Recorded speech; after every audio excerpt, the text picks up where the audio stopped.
Hello friends, let's see rainy season.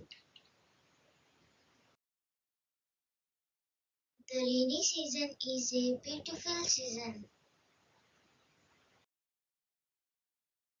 It comes after summer season. We use umbrellas and raincoats. It adds a lot of beauty to our environment. It is also known as monsoon season. In this season, due to rain, rivers, dams, ponds filled with enough water.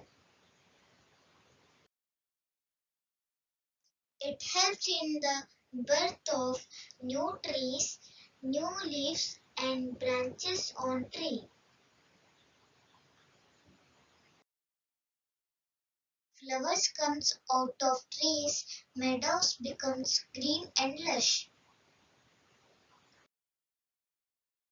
Black clouds with thunder come over the sky. Sometimes rainbow appears in the sky.